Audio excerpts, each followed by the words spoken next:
STI Al-Azhari, pengampu mata kuliah fikih muamalah di semester 3.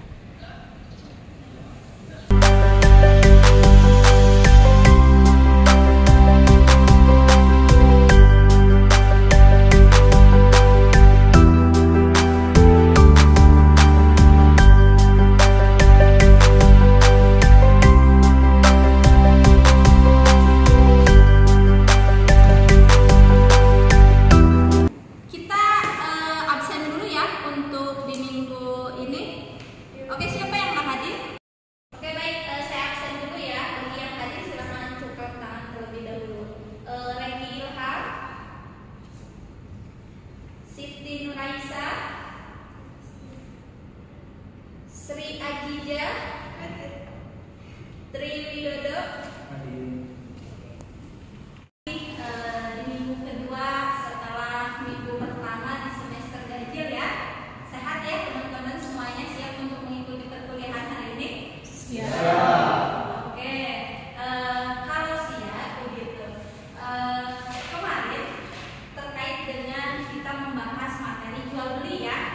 Nah sekarang kita akan membahas tentang konsep akad dalam Islam begitu ya. Nah nanti apa sih akad itu begitu, definisi akad begitu. Nah boleh dilihat ya, dalam bahasa Arab akad itu berasal dari akoda begitu ya, yang mana artinya itu adalah mengikat begitu. Jadi mengikat, maksudnya mengikat itu adalah menghimpun atau menyatukan dua tali begitu ya, untuk saling berkaitan begitu. Itu yang dimaksud dengan akad begitu.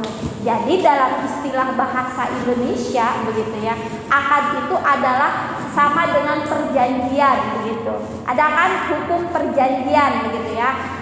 Juga bisa disebut dengan perikatan atau juga kontrak begitu. Nah jadi akad ini implementasinya adalah untuk menyatukan satu orang dengan seseorang ataupun lebih begitu, untuk mengikatkan atau membuat perjanjian kontrak sesuai dengan syariat begitu ya. Itu terkait dengan akad. Nah sekarang rukun dan akad, rukun dan syarat akad begitu.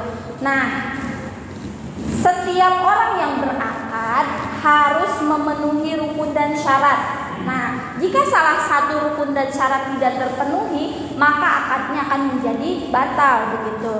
Nah, bisa dilihat oleh teman-teman ya, terkait dengan rukun dan syarat akad. Yang pertama itu adalah pihak-pihak yang berakad. Berarti pihak-pihak yang berakad itu adalah baik itu satu orang dengan orang lain atau dua orang begitu, ataupun bisa lebih. Nah dalam bahasa Arab disebut dengan al-aqidain. Nah yang kedua ada objek akad begitu, harus ada objek akad begitu. Tanpa ada objek akad maka akad itu akan menjadi batal. Dalam bahasa Arabnya mahalul akad begitu ya. Nah ada juga terkait dengan pernyataan kehendak, sigot akad ya. Nah kemarin kan kita sudah menyampaikan dijual beli begitu, ada ijab dan kabul begitu. Nah seperti itu, jadi harus ada sigot akad. Nah yang terakhir adalah tujuan akad. Nah untuk apa tujuan akad tersebut begitu? Maudul akad. Nah itu harus disertai dengan tujuan akad. Nah seseorang yang berakad itu harus disertai dengan adanya tujuan untuk berakad begitu ya. Paham ya sampai sini terkait dengan definisi dan rukun dan syarat akad ya.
sesuai dengan rukun yang ditetapkan. Dan yang terakhir, kontrak harus bebas dari riba. Oke, betul ya. Nah, syarat untuk menjalankan akad murabahah begitu ya. Yang pertama coba sebutkan lagi apa? Penjual memberitahu biaya modal kepada nasabah. Oke, jadi penjual itu harus memberitahu modal awal ya kepada si nasabah begitu. Berarti siapa penjual itu? Karena kan perbankan itu adalah seseorang istilahnya yang menjualnya.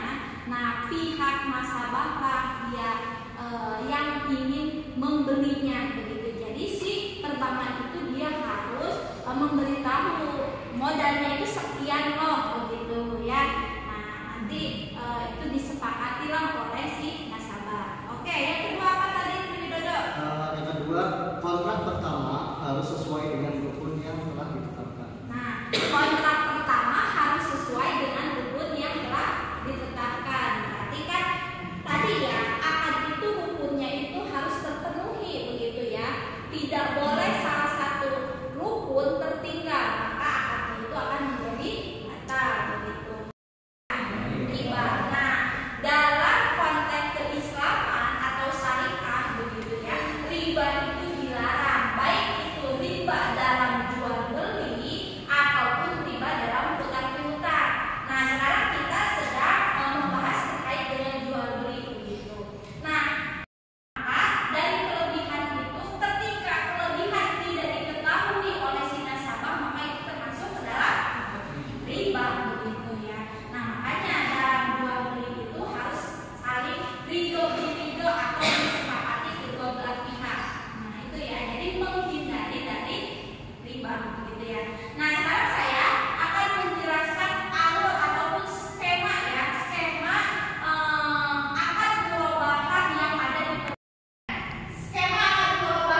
definisi jual beli akad murabahah gitu ya. Nah itu, jadi skemanya boleh teman-teman diperhatikan ya, ada negosiasi developer gitu ya untuk memilih tipe rumah dan jenis rumahnya seperti kami paham ya? Oke, masih semangat? Oke, silakan. Setelah pembahasan ini ada yang ingin bertanya? Ibu izin bertanya. Iya boleh. Mengenai akad murabahah tadi, bagaimana jika nasabahnya pada saat akad berlangsung dari pihak nasabah meninggal dunia atau wafat seperti itu? Pertanyaan ya dari Siti Nur Asia, bagaimana jika nasabahnya meninggal begitu ya? Nah kalau nasabahnya meninggal begitu, ketika akad kontrak itu kan ada pihak lain ya yang mendampingi si nasabah tersebut, misalkan yang kan ada ahli waris ya, ahli warisnya itu yaitu misalkan istrinya, biasanya kalau berdampingan suami adalah istri begitu. Nah kalau misalkan sudah ada kesepakatan itu mau ditambah masa cicilannya atau misalkan mau diistirahatkan dulu begitu ya. Nah jika ada